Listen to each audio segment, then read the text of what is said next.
Oke, baik. Bismillahirrahmanirrahim. Selamat pagi. Assalamualaikum warahmatullahi wabarakatuh. Apakah suara saya terdengar? Konfirmasi. Waalaikumsalam warahmatullahi wabarakatuh. Terdengar, Pak? Oke. Waalaikumsalam. Kalau terdengar berarti aman ya. Ini kalau bisa dinyalain dulu kameranya. Saya butuh untuk capture bukti absensi untuk dilaporkan ke akademik. Kita narsis dulu. Sip. Nah, ketahuan tuh muka-mukanya. Mau mandi mau nggak mandi bodo amat kalau saya mah.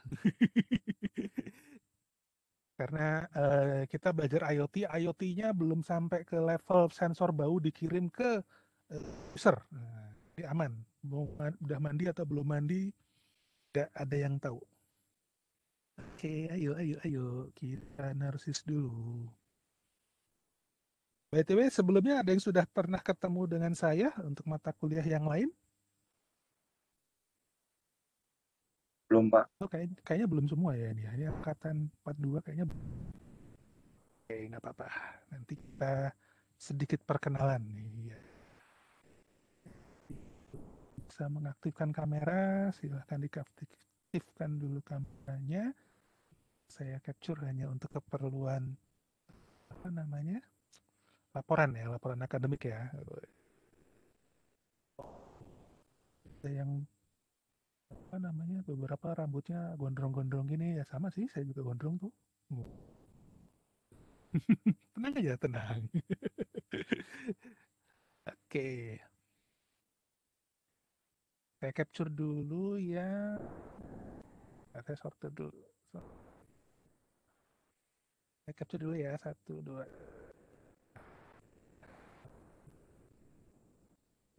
Paste dulu capture-nya.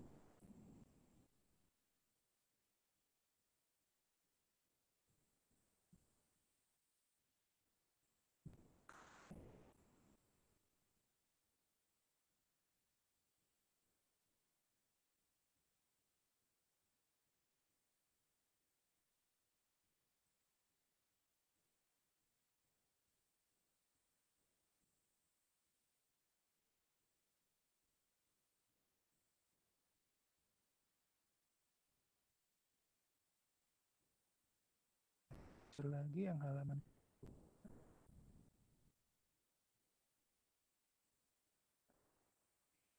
Sekarang saya capture simpan sampai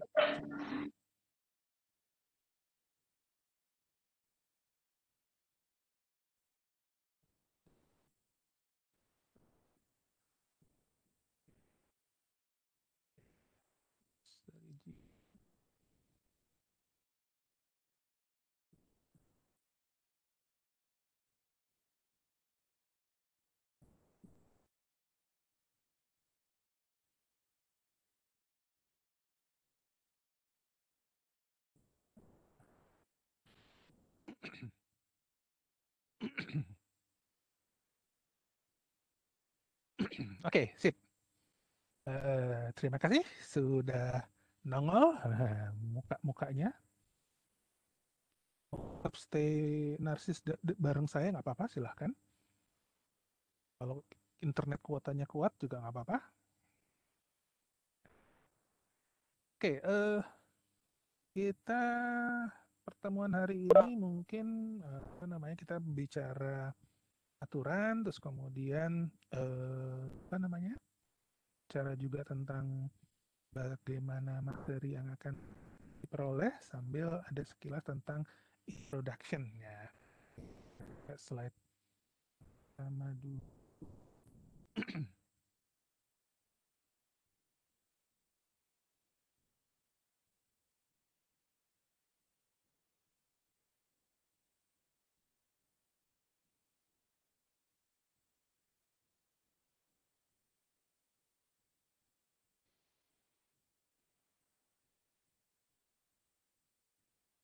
Oke, sudah terlihat slide saya?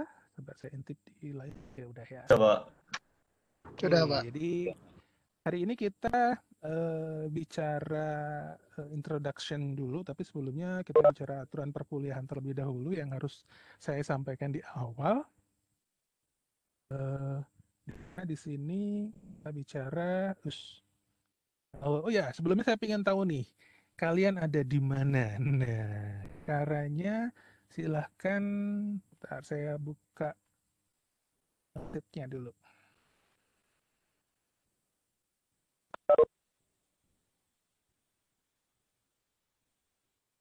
Oke, di sebelah kiri itu biasanya ada annotation atau allo annotate ya. Nah, kita bisa request ke saya, request annotate-nya terlebih dahulu. Nah, nanti saya cuma ingin tahu Anda ada di mana.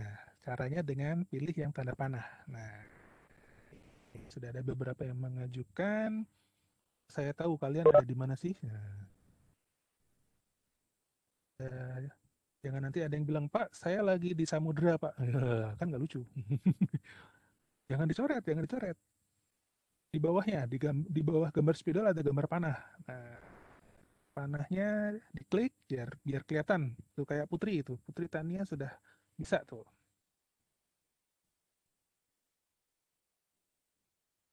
Ayo ayo biar biar saya tahu kalian ada di mana.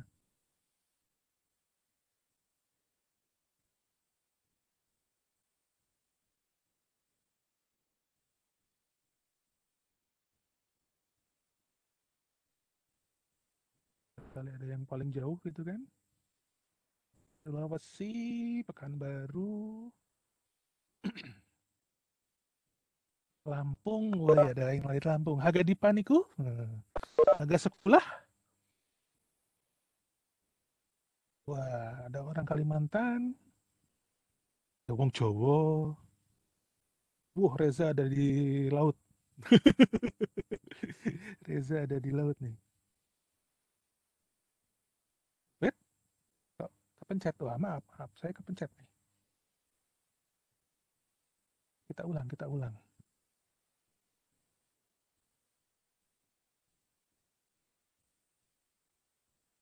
Oke, oke.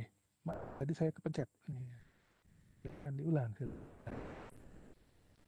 Nanti saya capture juga. Ini kalian ada di mana? Wah, kalau bisa, kalau misalkan lokasinya sama, jangan nutupin temennya. Jadi misalkan kayak gini, saya tulis di bawahnya deh, disejajarkan gini. Nah, gitu nggak apa-apa. Nanti kan kelihatan tuh.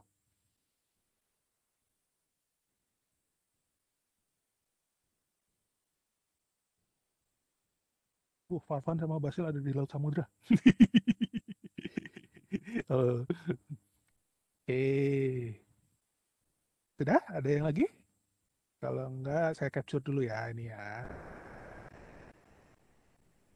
Jadi paling jauh siapa ini? Muhammad Syahrul di Sulawesi, Samgar di Sulawesi, Taurik di Kalimantan, Adiasa sama Putri di Sumatera di Jawa Pekanbaru, dan ada yang di Bong, lebihnya di Pulau Jawa ya. Saya capture dulu, ntar.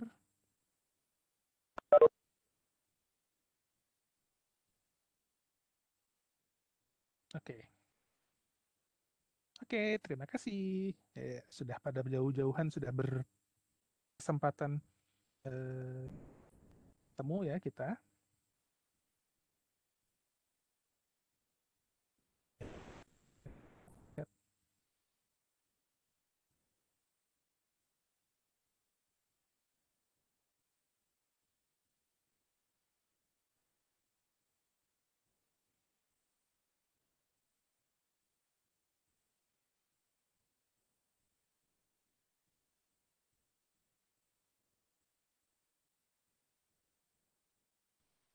Oke, saya lanjutkan. Untuk slide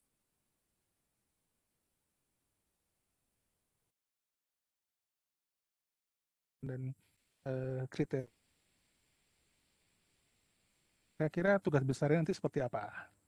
Oke ya, ini perkenalannya, nama saya Vidi, lengkapnya Vidi Mardiansyah, masih saudaraan sama Vidi Aldiano ya. Cuma beda rezekinya itu. Oke, untuk di pendidikan saya berawal dari diploma, terus kemudian lanjut S1, S2, dan saat ini sedang jadi mahasiswa S3 di Universitas Indonesia. Ya, bisa dilihat S1 saya edukasinya jalan-jalan nih dari Unpad ke ITB sampai ke UI. Enak sih jalan-jalan itu enak. Kita kenal berbagai macam gitu ya. Nah, kemudian yang coba saya lihat juga di sini, saya punya sertifikasi internasional di mana ini buat manas-manasin kalian juga nih sebenarnya, karena jangan hanya puas dengan ijazah, karena saat ini dunia pekerjaan, bahkan dunia pekerjaan di internasional sana memerlukan sertifikasi skill atau kemampuan ya. Jadi bisa diperlukan dan mungkin dianggap sebagai sebuah kebutuhan primer saat ini. Jadi jangan cuma puas dengan ijazah saja. Silahkan Anda tambahkan skill-skill Anda, bersertifikasi, apapun yang Anda sukai, silahkan kejar. Gitu. Pribadi saya waktu itu, pertama kali saya dapat sertifikasi internasional di tahun 2006. Saat itu langsung saya coba iseng apply di JobsDB. Itu pada saat itu adalah situs pencari kerja nomor 1 di dunia. Saya masukin pagi hari jam 11-an gitu, dan enaknya jam 4 itu saya sudah dapat telepon. Ada yang menelpon ke saya langsung, dan yang bikin serunya pada saat menelpon itu dia sudah langsung terangkan, selamat pagi dengan Pak Vidi, kan saya Tika dari perusahaan X gitu ya, dan langsung saja Pak, kami dari perusahaan kami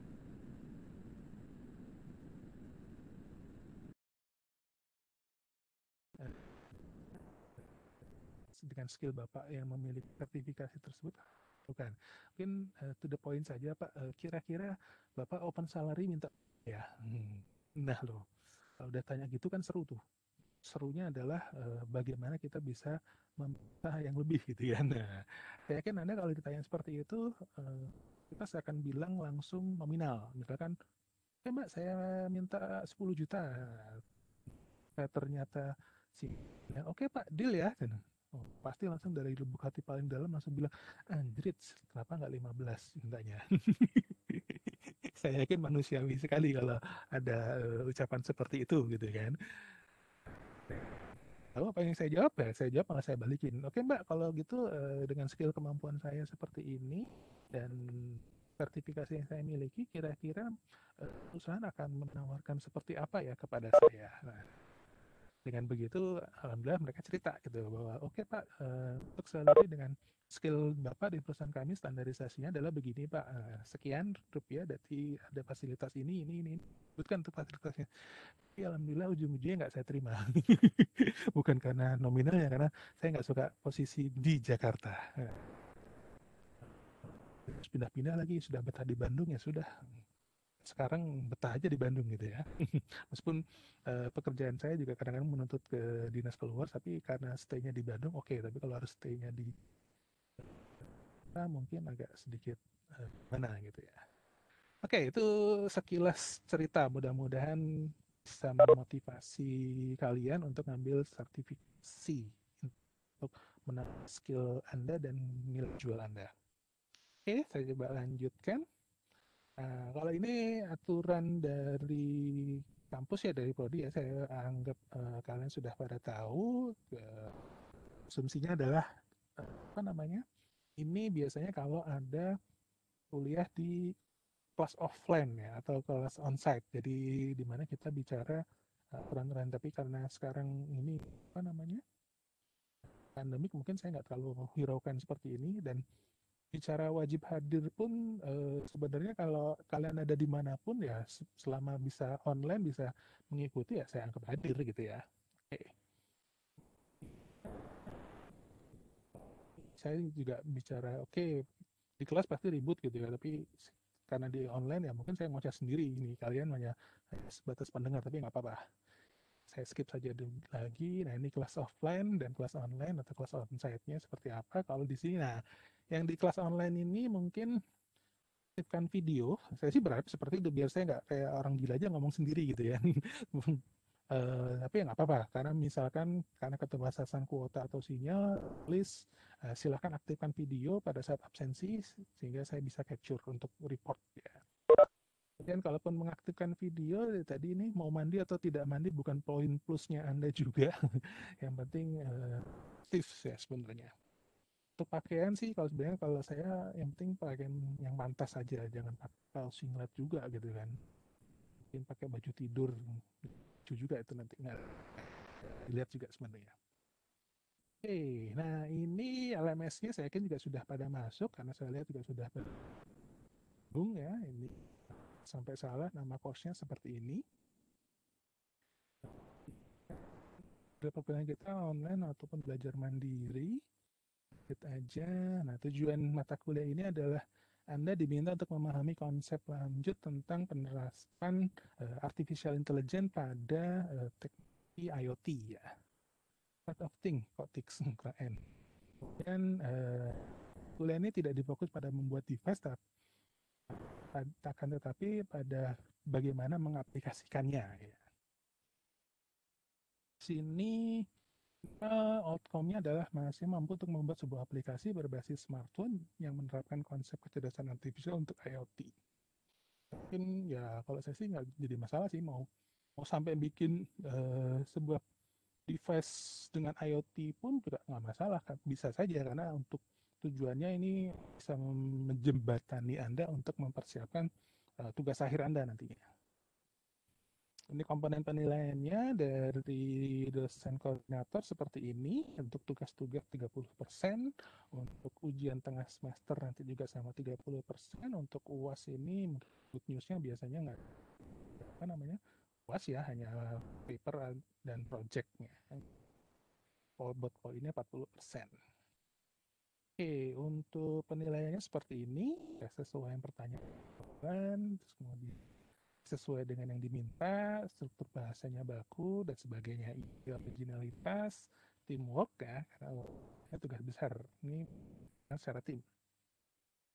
Oke, ini beberapa materi yang disampaikan semester ini ya dari konsep, terus kemudian sensor itu sendiri seperti apa, IoT, sensor dan data vision-nya, sampai ke implementasinya di healthcare atau bagaimana gitu ya, bagian yang lainnya. Klasifikasinya secara konsepnya seperti apa, terus kemudian decision-nya ini yang akan muncul bagaimana. Ini beberapa referensi. Nah, ini bisa dengan mudah Anda kalau sudah biasa buka Genesis Library mungkin bisa cari ya. Ini judul-judul buku seperti ini.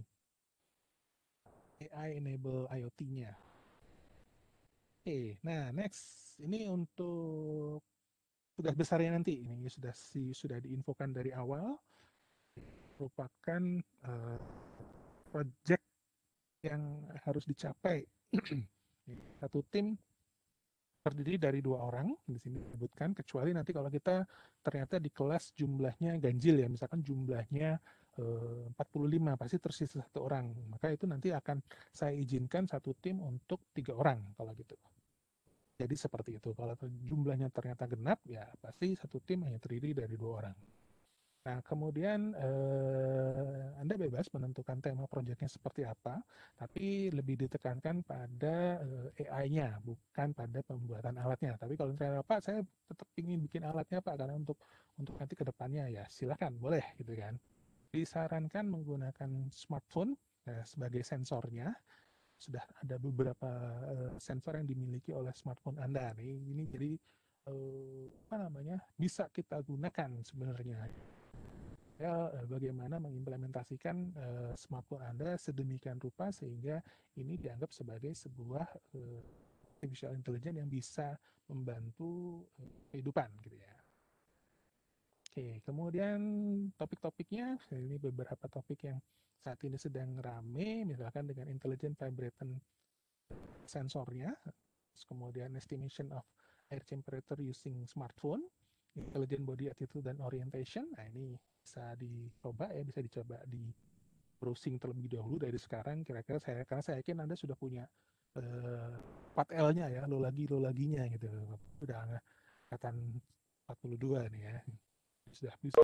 Sudah tahu siapa akan berpartner dengan siapa. Programmingnya pasti, AI dan algoritma desain juga sebagai sebuah tool teori.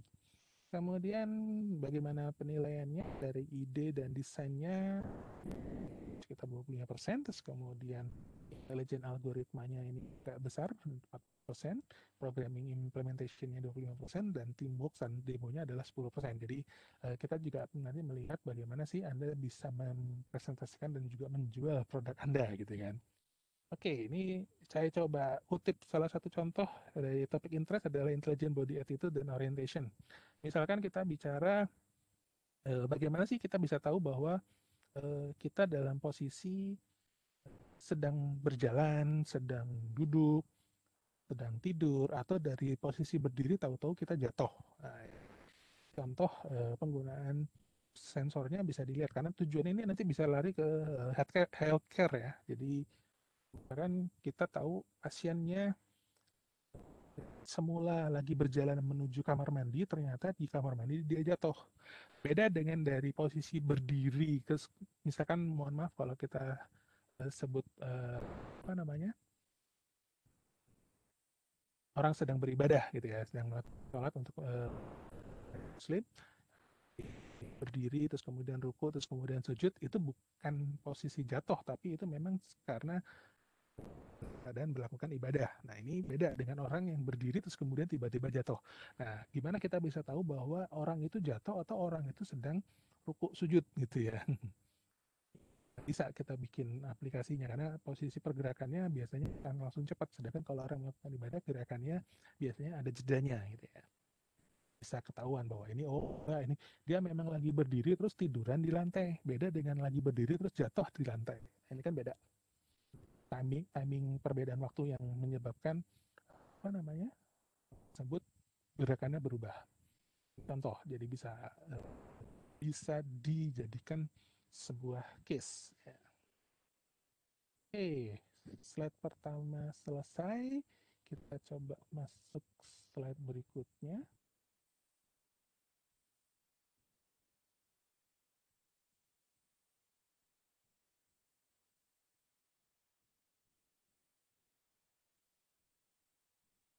Oke, sudah terlihat ya.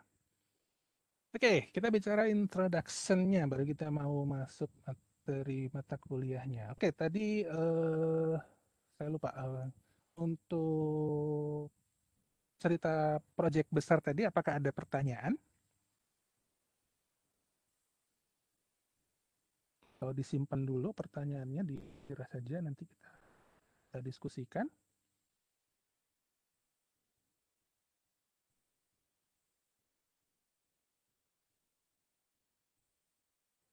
Oke, kita simpan saja dulu deh pertanyaan.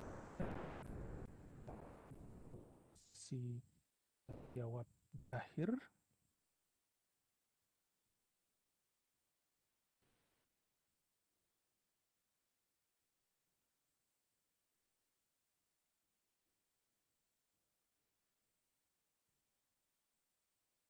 Yes.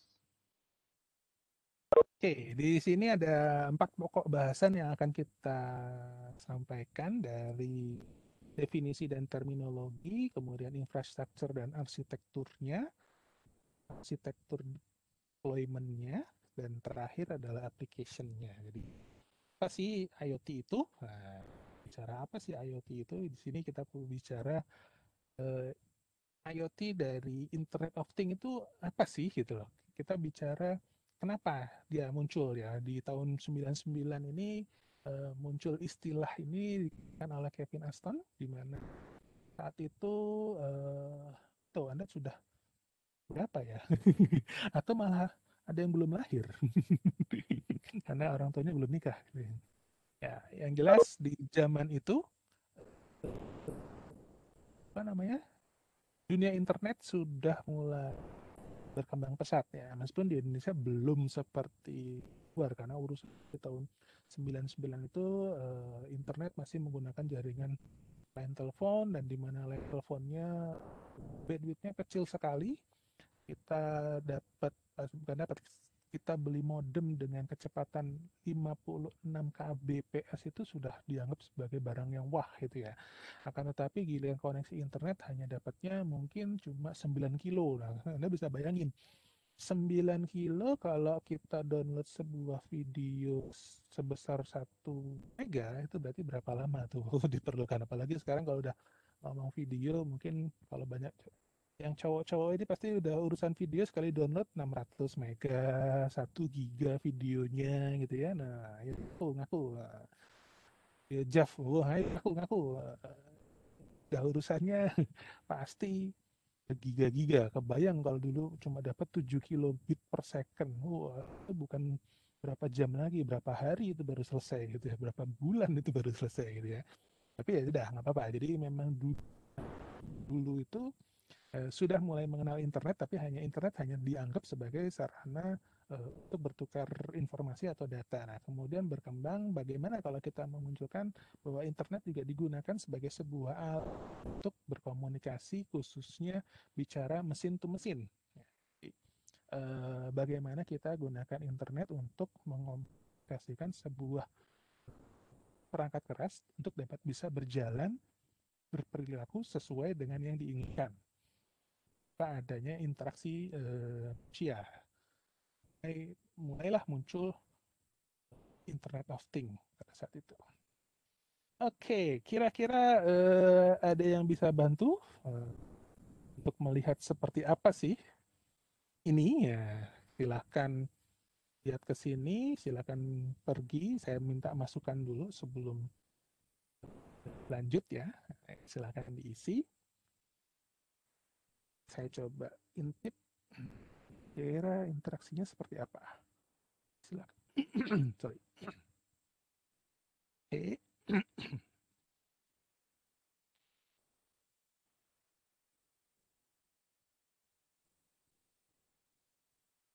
Oke, kenapa ini saya tanyakan? Karena nanti kita akan bicara berikutnya adalah apa namanya? Ini. Nah, apa itu things? Nah, things di sini kita bicara sesuatu. Sesuatunya ini yang kedepannya mungkin bisa jadi yang tidak kita bayangkan saat ini. Contoh everyday things, sepatu, ada TV, kulkas, sofa gitu ya, jadi gambarnya ya. Kan sekarang dompet, sudah mulai ramai sekarang udah bicara dompet elektronik kan. Dan sepatu, nah, kira-kira apa hubungannya sepatu? Kenapa dimunculkan sebagai sesuatu, bagi sebuah things? Saat ini juga banyak yang sudah mulai apa namanya menggunakan sepatu ini sebagai alat untuk berat badan ideal. Nah, begitu kita pakai, dia langsung tahu bahwa ini bobot segini untuk Pak Fidi ini over. Oh, iya betul, over banget gitu ya. Nah, kemudian kalau bicara apa namanya siapa-siapa yang makainya, terus kemudian jenis makanan atau kalori apa yang sudah apa namanya dibuang gitu kan, nah ini bisa dipakai. Terus kemudian banyak juga tentang smart home, smart city, nah ini mungkin juga sudah sering dengar ya. Terus bahkan di telemedicine dan healthcare, ini semua saya yakin sudah punya gambaran atau bayangan seperti apa yang dilakukan. Saya coba lanjut. Nah, IoT lawan cyber physical system, di mana sini sebagai sebuah sistem yang terintegrasi berkolaborasi dengan perangkat komputer, mekanismenya, terus kemudian dibedakan dengan UID, identifier, ya, dia bisa bertukar data atau berkirim-kiriman data melalui jaringan book tanpa adanya interaksi dari manusia. Sini kita caranya bisa saling ngobrol. Misalkan gini, kalau misalkan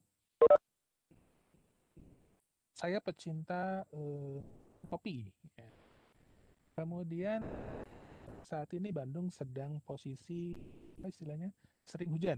Nah, karena sering hujan ini maka saya berharap pulang dari kantor saya sudah langsung disediain kopi. Gimana caranya? Ya, kita bikin sebuah device yang bisa mengetahui keberadaan saya. Begitu saya radiusnya kira-kira 1 kilo dari rumah, coffee makernya akan otomatis hangatkan atau bikin kopi. Ya, begitu saya sampai rumah, kopinya sudah tersedia dalam posisi panas atau sudah siap disajikan, siap diminum. Beda dengan kalau yang konvensional, begitu datang sampai rumah harus ngerebus air dulu, nah, kan punya sangat lama. Ini contoh paling sepele ya, gimana kita bisa si coffee maker tahu posisi saya. Artinya saya nggak perlu ngasih tahu. Cara ngasih taunya gimana? Biarkan coffee makernya berbicara dengan GPS-nya yang ada di dalam mobil atau berbicara dengan GPS yang ada di smartwatch saya, di HP saya ataupun di jam tangan saya, sehingga dia bisa tahu bahwa oke, HP-nya Pak Fidi sedang posisi berada 1 kilo dari rumah. Oke, kalau gitu saya bikin apa namanya kopinya akan saya nyalakan. Tahu 1 kilonya pun juga dengan estimasi bahwa jalannya nggak macet.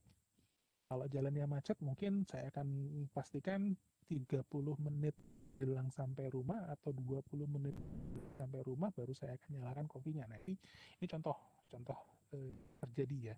Sedangkan di cyber physical di mana di sini kolaborasi antara koneksi yang ada di dalam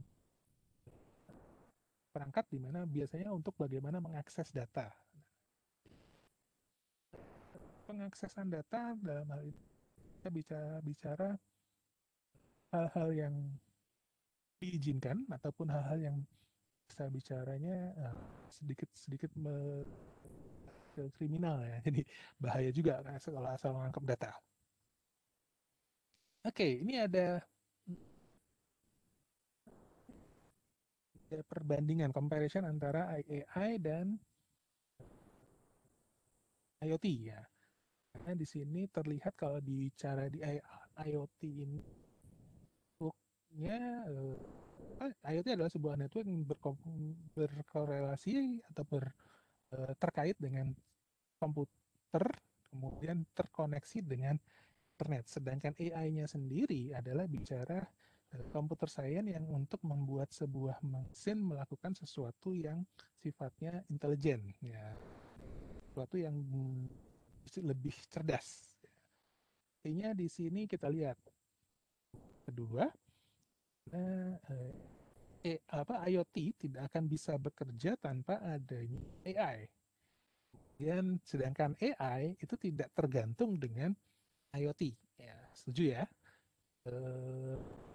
Kenapa IoT tidak akan berjalan tanpa adanya AI? Ya, gimana bisa IoT-nya tahu bahwa kita memerlukan sesuatu yang harusnya begini tanpa dikasih sedikit minimal kondisi-kondisi yang harus apa namanya terjadi gitu ya, minimal seperti itu.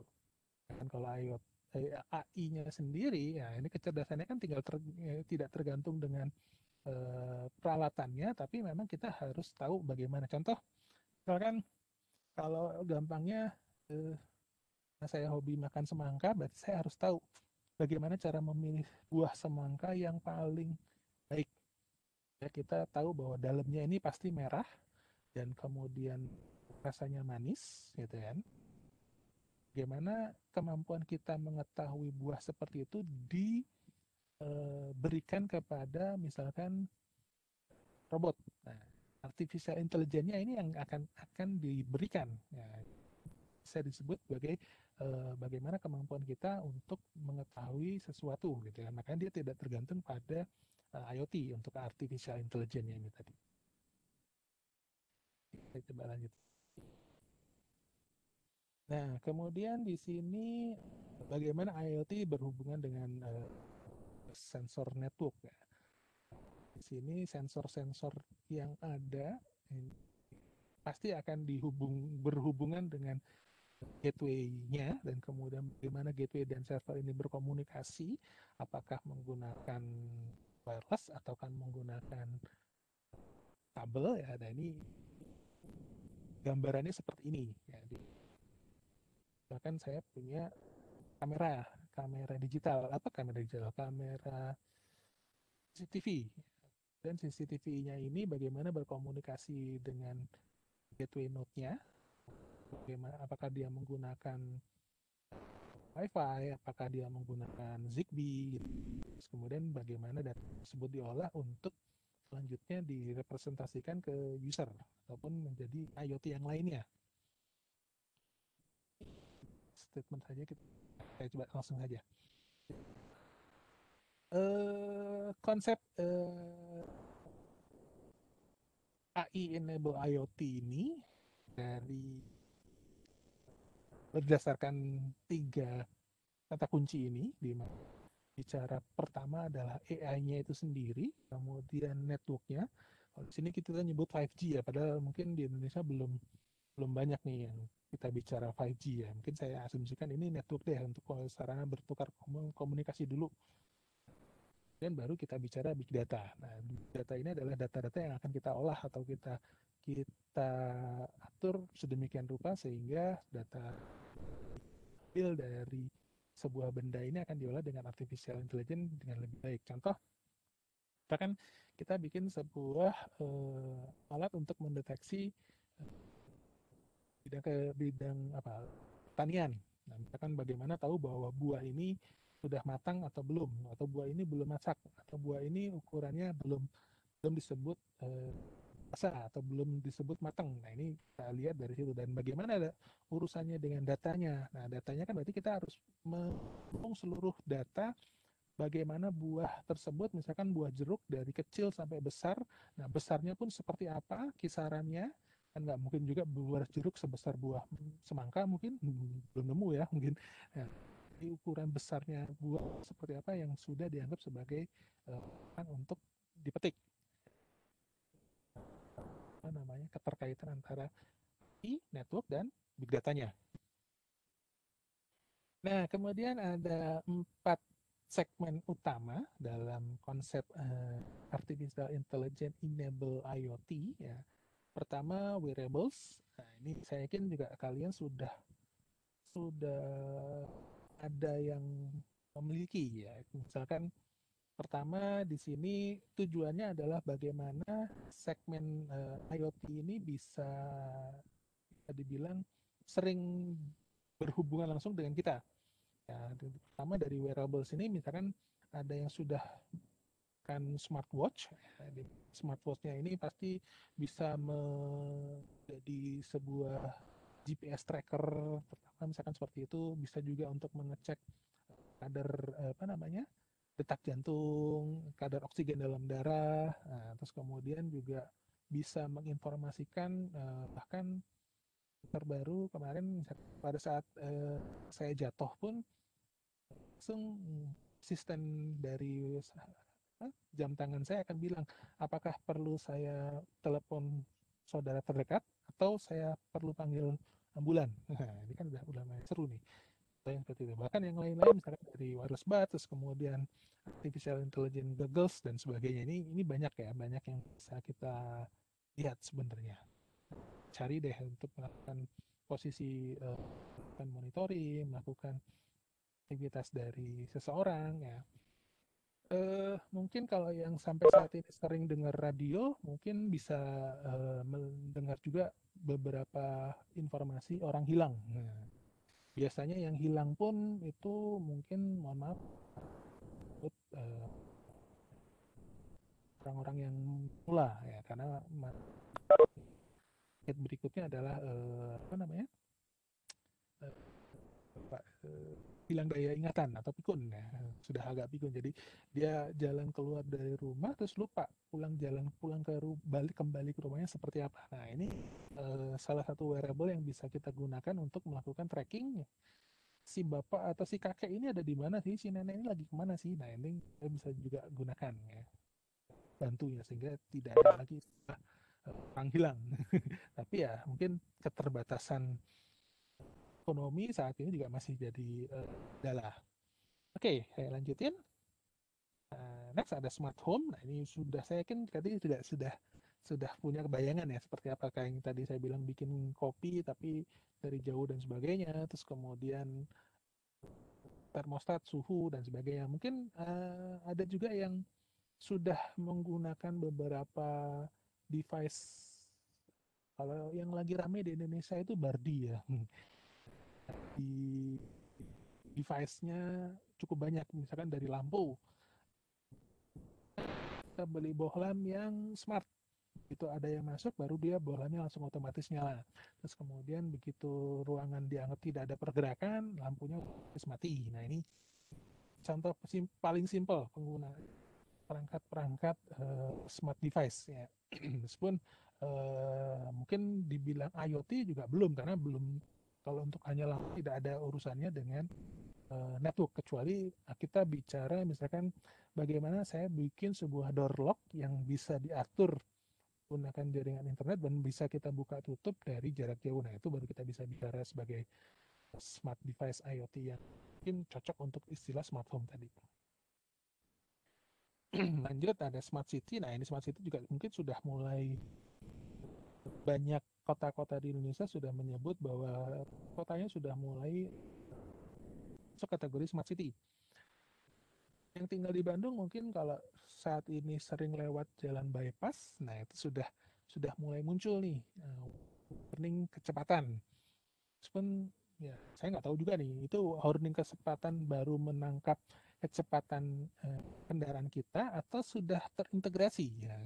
Terintegrasinya kemana? Terintegrasinya ke lalu lintas, bahwa kita melakukan pelanggaran kalau kecepatan kita sudah berlebih, tapi mungkin belum mungkin ya, saya nggak tahu karena belum pernah nyobain juga dan belum dapat surat warning juga. Harusnya kan begitu kita melanggar di sisi kecepatan overspeed, harusnya apa namanya, terrecord dan terdata bahwa mobil ini dengan nomor plat seperti ini dia melakukan pelanggaran, sehingga nanti pada saat bayar pajak harusnya pelanggaran itu dendanya akan muncul. Nah, harusnya seperti itu, seperti di luar negeri yang saya tahu, yang pernah ngalamin sendiri di Malaysia. Begitu kita overspeed di highway yang harusnya maksimum adalah 100 km per jam, kita melakukan 120 dan terkena speed trap,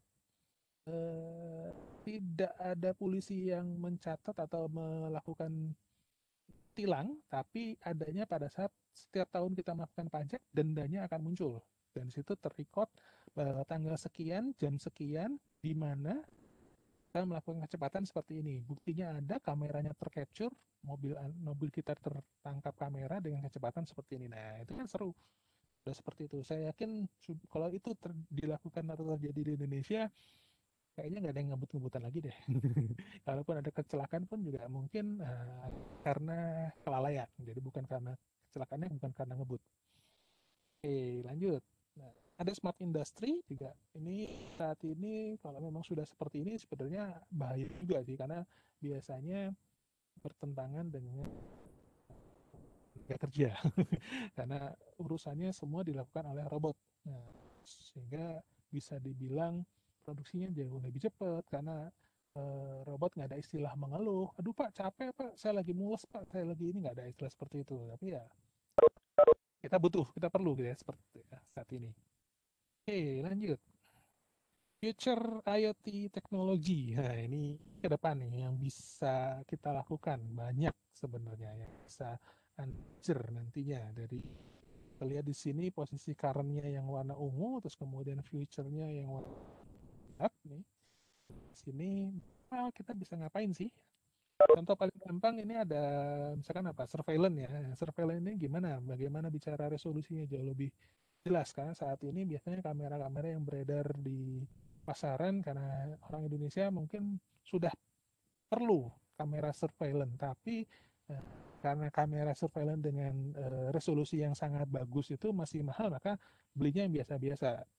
Begitu ada kejadian, terus kemudian kita lihat hasil rekamannya masih jelek sehingga tidak teridentifikasi dengan baik. Tapi ya minimal sudah ada aware lah seperti itu. Kemudian dari apa ini voice, misalkan dari kita butuh natural language processing. Contoh saat ini kalau bicara ke depan teknologi yang bisa dilakukan, misalkan untuk rekan-rekan yang sorry to say kalau saya sebut tunanetra gitu ya, mereka butuh sebuah alat bantu atau tools untuk bisa membantu mereka berjalan di kotaknya masing-masing, misalkan kayak misalkan kalau di Bandung kemarin, kalau yang sering jalan-jalan di apa alun-alun itu ya, nah itu mungkin sudah bisa dilihat di trotoarnya ada satu tegel, satu lantai yang warna dan konturnya beda dibandingkan dengan lantai yang lainnya di trotoarnya. Nah itu digunakan untuk rekan-rekan kita yang memiliki ketidakmampuan untuk melihat, untuk rekan-rekan yang tunanetra. Tapi sayangnya mungkin yang bikin lantai tersebut kadang-kadang nggak ngerti, asal nempel aja, pokoknya warnanya beda, kuning, terus ada patternnya, padahal itu patternnya ada fungsinya masing-masing gitu ya. Tapi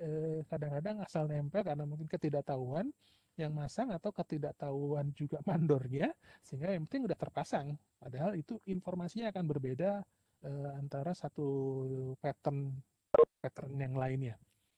Juga berbahaya juga. Minimal kalau kita juga melihat seperti itu dan bisa menginformasikan, ya mohon dibantu. Saat ini yang paling rame karena adanya pandemi COVID-19, kita bicara rekan-rekan yang maaf soalnya saya sebut tunarungu ya, karena rekan-rekan yang tunarungu ini sebenarnya mereka memiliki kemampuan untuk berkomunikasi dengan menggunakan bahasa isyarat menggunakan tangan. Tapi ada juga yang memiliki kelebihan, dia bisa membaca gerak bibir, gerak mulut, maaf. Pergerakan mulut bibir kita sedang ngomong apa, dia bisa lihat dan dia bisa mengerti gitu ya. Nah, tapi dengan adanya pandemik seperti ini yang mengharuskan protokol kita menggunakan masker, nah ini sangat sangat kasihan sekali rekan-rekan kita yang kekurangan disability seperti itu, sehingga dia tidak bisa membaca gerak bibir, kita mungkin tidak mengerti juga bahasa isyarat, sehingga komunikasinya akan agak sedikit lebih sulit.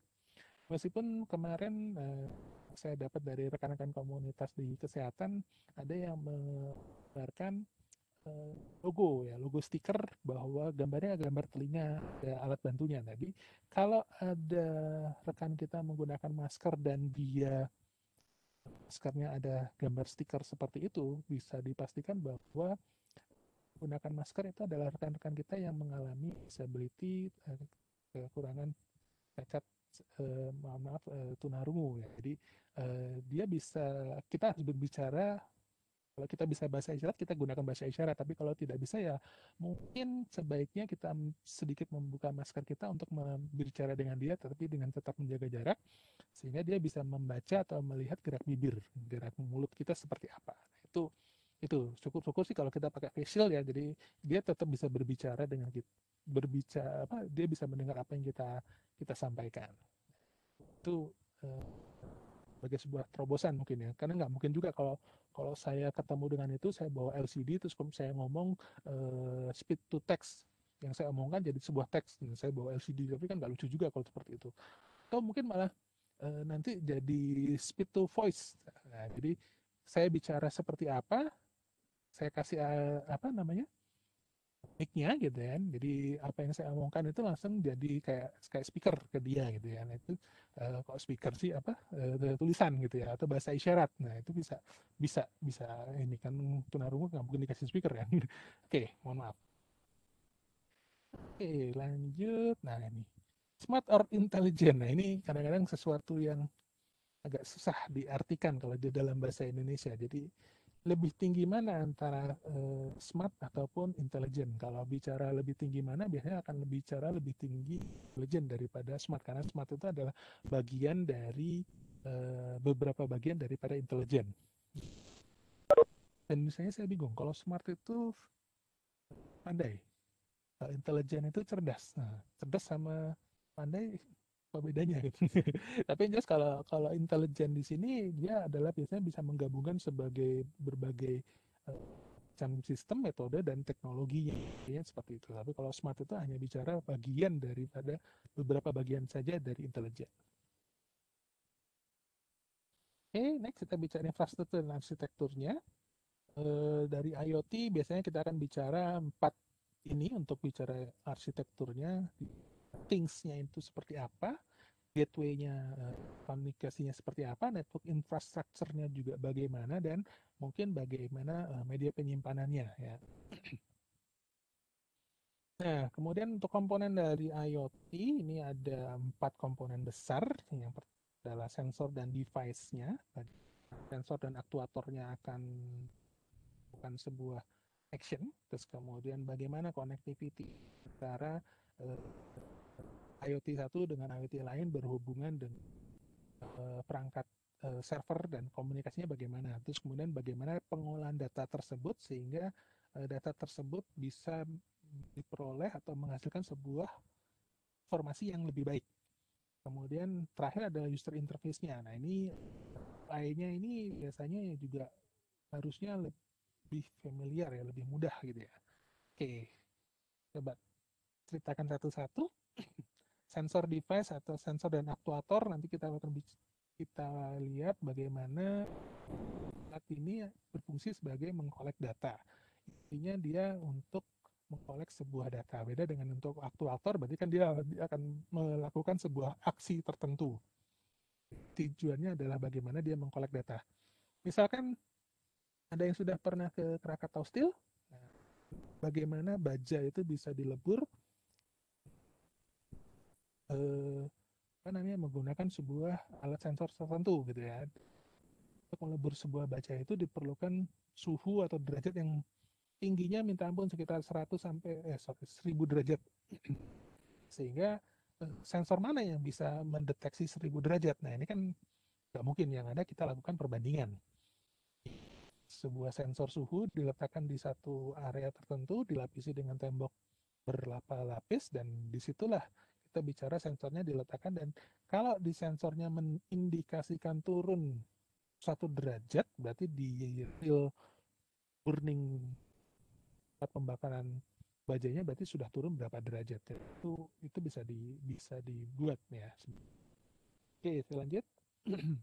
Nah, ini beberapa contoh IoT sensor ya, bicara sensornya banyak yang bisa dilihat, banyak juga mungkin kalau yang sudah mencoba membeli beberapa peralatan sensor untuk Arduino, mungkin ini sudah nggak aneh ya. Kita bisa lihat masing-masing sensor memiliki kemampuan untuk mendeteksi sesuatu, untuk melihat sesuatu. Oke. Nah, kemudian bagaimana connectivity-nya tadi yang disampaikan, bagaimana si alat IoT-nya tadi bekerja dari menggunakan Bluetooth, menggunakan Zigbee, menggunakan Wi-Fi dan sebagainya, atau menggunakan LoRa gitu kan. Ini komunikasi yang digunakannya ini tergantung kebutuhan masing-masing peralatan IoT-nya dan supportnya seperti apa. Nah, baru bicara data processing-nya. Nah, ini di sini biasanya proses AI AI-nya akan mulai berjalan, di mana bagaimana data yang diperoleh akan dilihat, akan dicari solusi atau dicari permasalahan yang ada untuk mencari sebuah solusi yang lebih baik. Dan baru analitik intelijennya akan berjalan. Jadi ini contohnya, jadi iterasinya akan jadi seperti ini gambarannya. Terakhir adalah UI-nya. Nah, semakin user friendly, maka kita akan bisa lihat bahwa komunikasi yang terjadi atau peralatan yang kita buat akan lebih baik ya.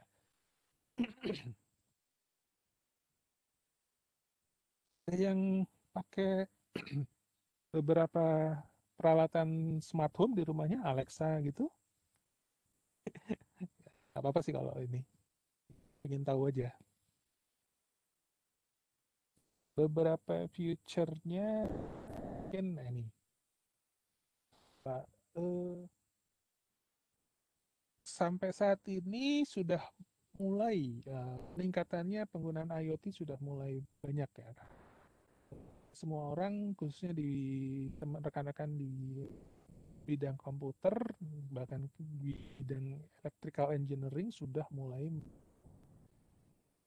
kecebur ya, mulai terjun di bidang tersebut sehingga peralatan IoT saat ini sudah sangat banyak sekali. Bisa dilihat di sini grafiknya di tahun 2020 bahkan lebih banyak peralatan device IoT yang sudah mulai diproduksi dan digunakan dibandingkan dengan populasi manusia itu sendiri.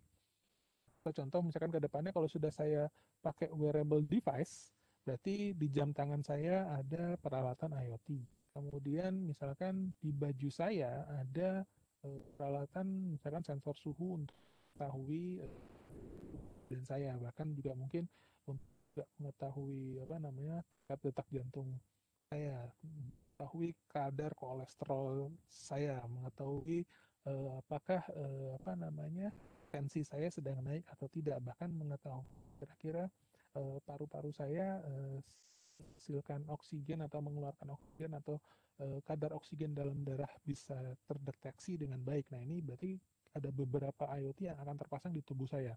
Atau mungkin takut Pak Pidinya main kemana-mana sama istri dikasih GPS. Oh, di bajunya dipasangin GPS sehingga ketahuan, oh si bapak ke kampus, wah si bapak main ke tempat nggak bener nih, nah, ketahuan gitu ya. Mungkin ceritanya bisa banyak.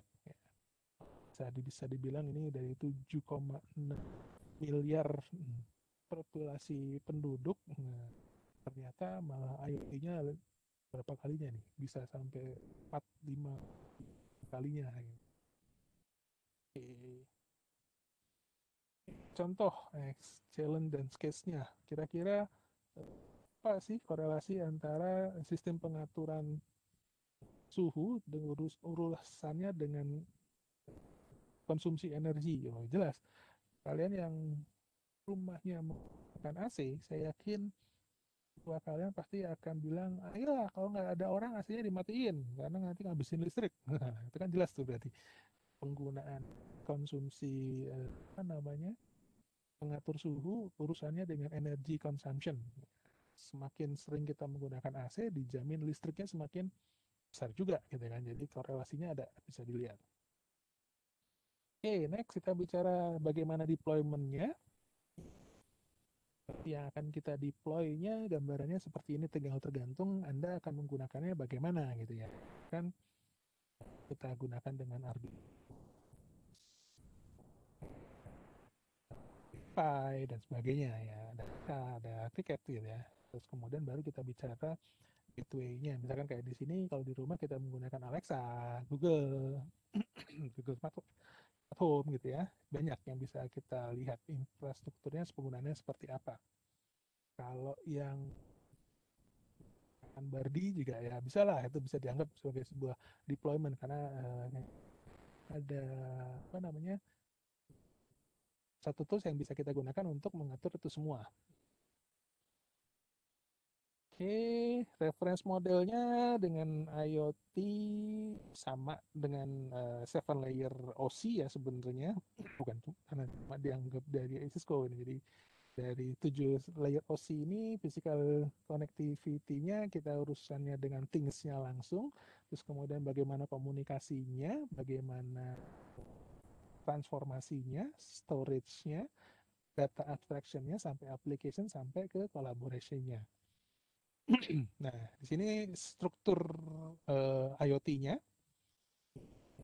sebenarnya ada 2 layer ya. Contohnya kayak tadi misalkan kita beli bohlam yang sudah smart bohlam, artinya cuma tinggal pasang.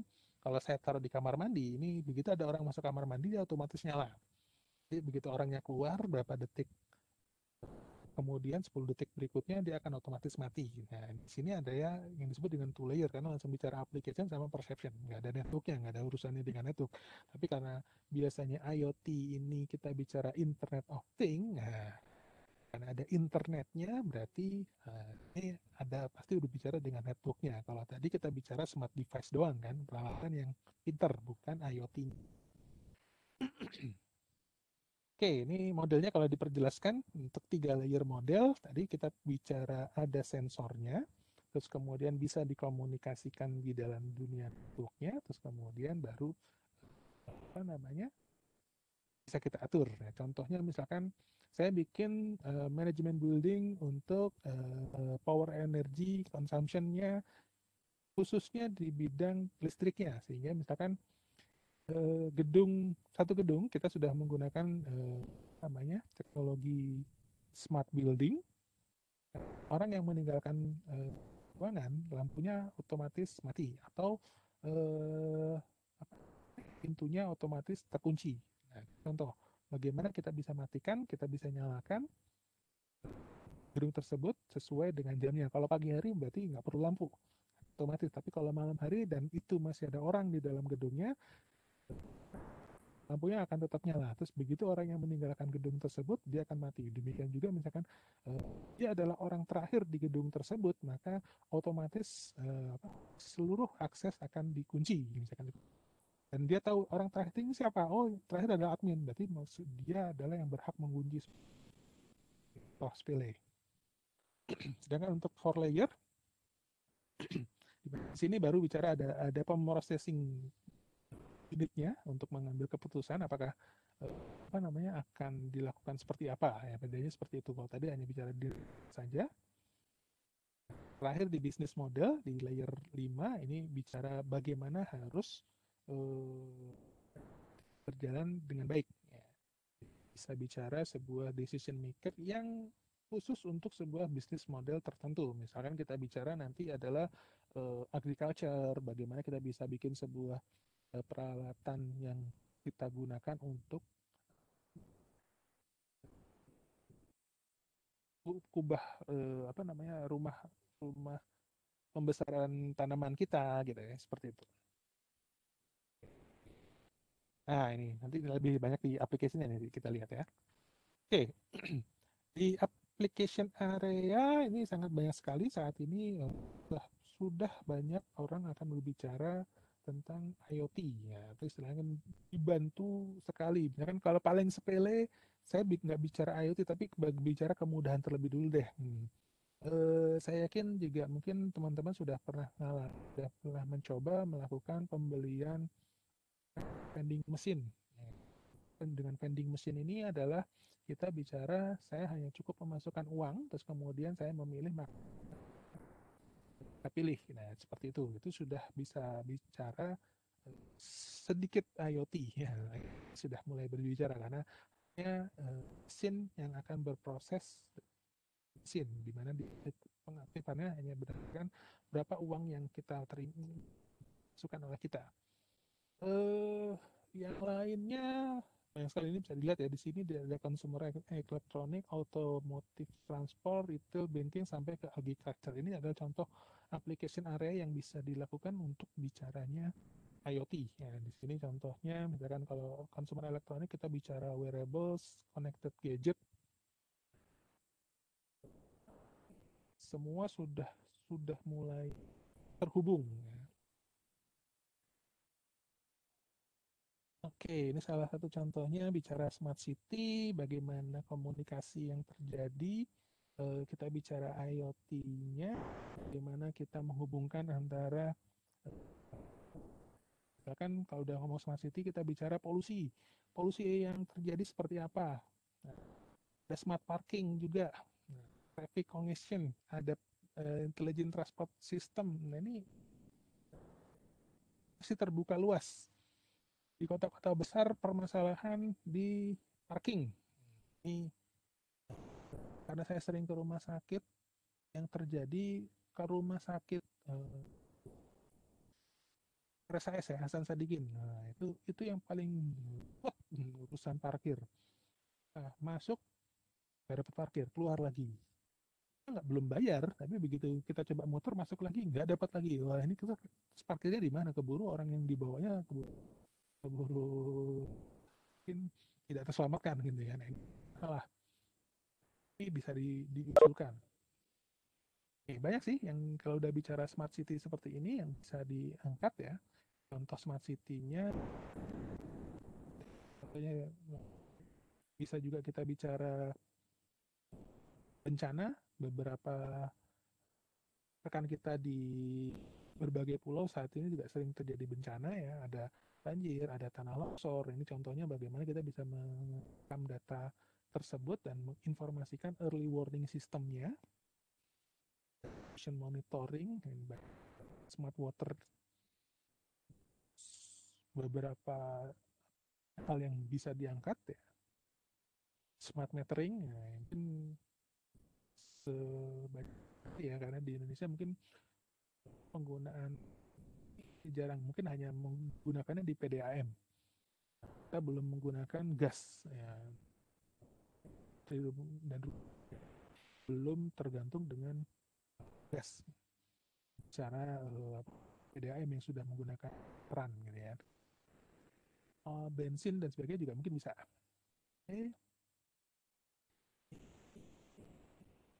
Kita sebagai manusia kondisi castingnya seperti apa? Oke, saya lanjut. Nah, ini sudah mulai seru. Bagaimana smart agriculture-nya? Bagaimana kita mengetahui suhu, temperatur di dalam ruangan besaran, ruangan pembenihan dan sebagainya. Ini contoh bisa lakukan smart agriculture-nya. Meskipun belum diminta seperti ini, tapi ini bisa jadi bayangan Anda untuk nanti lari ke tugas akhir. Bagaimana kita bisa bikin sebuah agriculture system yang sifatnya sudah intelijen. Oke, kayaknya cuma ini doang. Oh, nah ini yang ini paling seru nih. Tesla sudah masuk kan ke kita? Mungkin ada yang sudah nyoba, tapi mungkin intelijen sistemnya Tesla harus bisa mengerti juga budaya orang Indonesia ya. Karena saat ini semua mobil belum bisa seperti ini, V2V ya, vehicle to vehicle-nya belum jadi ya. Kalau sudah seperti ini mungkin kedepannya akan lebih seru. Jadi nggak ada istilah mak pakai motor metik itu salah lampu sen. Nah, itu nggak ada istilahnya karena sudah lebih smart. Maknya mau belok kanan, dia sennya langsung otomatis belok kanan, bukan kayak sekarang gitu ya. Sennya ke kiri, emaknya belok ke kanan gitu ya. Mungkin kebayang itu kalau mobil Tesla ada di belakang motor metiknya emak-emak, kasihan itu mobil Teslanya itu. Karena dikasih sen ke kiri, ya si mobil Teslanya pasti akan bergerak ke kanan. Ternyata motornya ke kanan juga gitu kan. Ya tambah ke kanan terus itu si mobil Teslanya gitu kan. Yang ada nyungsep mungkin itu Teslanya. Aktifkan di Indonesia, kebayang pokoknya. Ruwetnya di Indonesia dengan sistem mobil Tesla yang sudah demikian dibikin canggih, tapi dia jadi bingung, ini saya harus gimana sih ini. Mungkin harus diajarin lagi dengan budaya orang Indonesia nih mobil Teslanya. Oke, tapi kalau bisa seperti ini sebenarnya sudah sangat seru karena kadang-kadang kita masih mengandalkan saat ini masih mengandalkan Google Map untuk traveling kemana-mana. Tapi bahkan ada yang sorry to say yang masih tidak mengerti, dia hanya mengandalkan lampu merah, traffic, informasi yang ada di jalanan saja. Kalau memang sudah bisa vehicle to vehicle, vehicle to things, nah ini lebih seru karena mobilnya akan langsung komunikasi dengan lampu merah. Kalau saya mau ke sini, lewat mana nih? Nah, itu dikasih option. Kalau lewat sini bisa ditembus sekian menit, kalau lewat sini bisa ditembus sekian menit, kalau lewat sini bisa ditembus sekian menit, dan itu real time. Beda dengan kalau menggunakan Google Map. Google Map menggunakan informasinya tidak real time, tidak update juga karena saya dilihat kalau misalkan dalam perjalanan posisi gambarnya merah, pas kita lihat oh enggak kok masih lancar, nah baru kemudian beberapa detik kemudian baru gambar jalur merahnya akan oke. Untuk healthcare juga ini sangat-sangat seru gimana apa namanya IoT-nya bisa berjalan. Syukur-syukur sih nggak perlu ke rumah sakit. Nah, kita pasang sebuah disk monitoring tertentu di tubuh kita, hal itu bisa kita lakukan di rumah. Begitu memerlukan tindakan yang intensif, baru kita harus datang ke rumah sakit. Mungkin salah satu solusi ya. Oke, mungkin itu saja yang bisa saya sampaikan di presentasi hari ini. Apakah ada pertanyaan terkait dengan saya sampaikan, saya persilakan, kasih waktu. Mungkin silakan. Cur lagi absennya.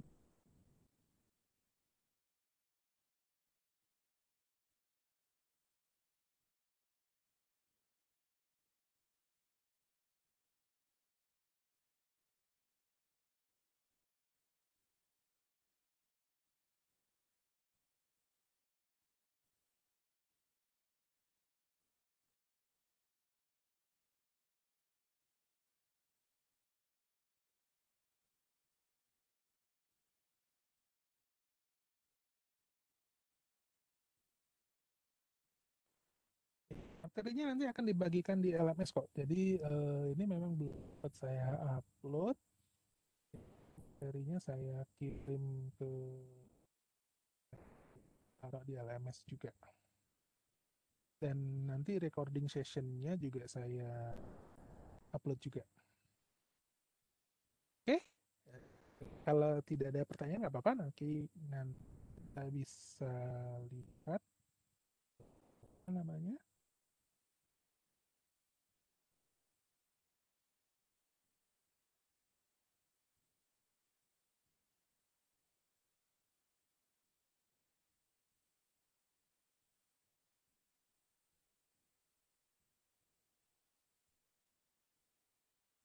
Oke, ini saya perlihatkan tadi hasil tadi saya minta ya yang di ya. Oke.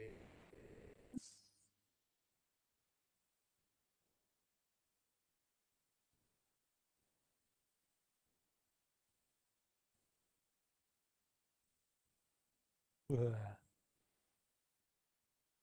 Ini yang tadi nih. Kira-kira kenapa saya munculkan pertanyaan seperti ini? Karena ini nantinya kedepannya mungkin bisa kalian jadikan bahan bahan untuk tugas akhir. Ada yang nyebut kompor, ada yang nyebut rice cooker, ada yang nyebut lemari, pisau, wajan, panci, sapu. Oke.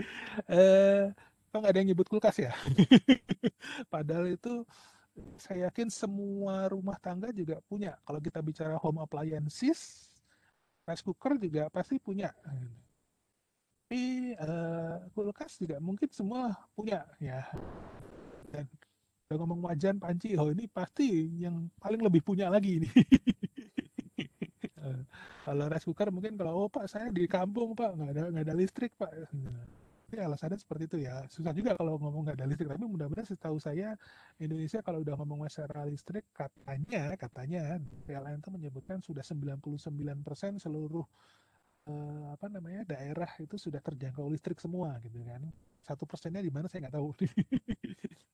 Nah ini eh, contohnya misalkan kita ngomong ada yang kompor nih. Nah kompor ini kan berarti gimana caranya kita bisa bikin sedikit smart. Kompornya bisa sedikit smart, dia tahu bahwa yang mau dimasak ini berarti air. Nah kalau misalkan mau masak air, berapa lama waktu diperlukan untuk masak air ini? Nggak ada istilah kompornya nanti kebakaran. Bisa kan? Bisa dibikin seperti itu kan? Oh, bisa. Rice cooker juga sama. Ini rice cooker mau bikin bikin nasi atau mau bikin bubur. Mungkin juga bisa bisa dilakukan seperti itu atau cuma ngangetin doang. Bahkan sekarang rice cooker kalau untuk anak kos bukan cuma buat masak nasi tapi bisa buat ngerebus Indomie. Pengalaman pribadi, Pak. Oke, terus kalau misalkan lemari, nah lemari ini juga seru, mungkin ini juga bisa bisa saya sebut juga kulkas juga ya. Jadi kita bisa tahu apa isi di dalam kulkas, terus kemudian kira-kira apa yang bisa dibikin intelijennya. Misalkan, oh di dalam ini ada barang ini bisa nanti tahu kadaluarsanya dan sebagainya. Nah, tapi kalau piring, pisau ini saya bingung nih untuk smartnya gimana ya nanti kalau kita bikin smart ya. Tapi mungkin ada yang punya ide silakan. Bisa bisa bisa jadi ide ini. Piring, pisau, wajan, panci. Ya, kalau wajan sama panci mungkin bisa apa namanya bikin smartnya dia bisa ngasih alarm kalau mungkin sudah waktunya atau enggak. Nah, cuma piring saya bingung. Mungkin alarmnya gimana ya? Kira-kira buat apa ya? Pisau juga. Oh, pisau mungkin bisa. Ini udah masih tajam atau harus diasah? Mungkin bisa itu. Ya bikin smartnya gitu kan. Sapu, wah kalau sapu ini udah ada yang lebih smart lagi nih. Kita bilangnya si Inem elektrik. Inem elektriknya bisa nyapu sendiri, bisa ngepel sendiri dan nggak pernah komplain. Nggak pernah komplain kenapa? Dia ruangan segede apapun dia masih tetap bisa nyapu, bisa ngepel juga gitu kan.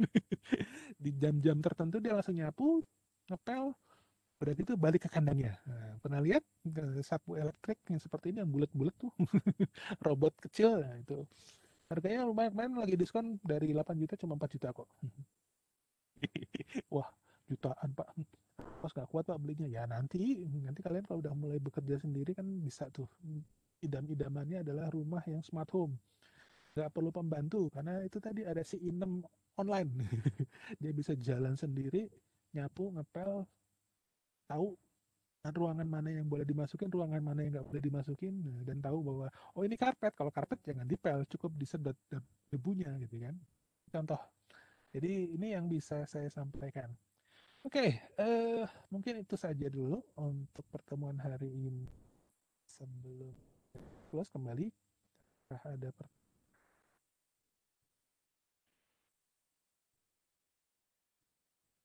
kalau tidak ada mungkin sini sebentar, ini jumlahnya 44. Kalau tadi ada 45. Absensi ada 40. Kita lihat di codingnya apakah memang dia muncul atau tidak. Oke, terima kasih atas perhatiannya hari ini. Kita ketemu lagi insya Allah minggu depan. Ya, nanti untuk materi hari ini kan saya upload di LMS, mungkin juga materi-materi yang berikutnya. Kalau misalkan pun ada kuis ataupun ada forum yang harus isi, mungkin juga nanti saya infokan di grup. Mudah-mudahan semua juga sudah masuk dalam grup WhatsApp ya. Oke, terima kasih. Assalamualaikum warahmatullahi wabarakatuh. Salam. Terima kasih Pak. Salam. Warahmatullahi wabarakatuh. Terima kasih Pak.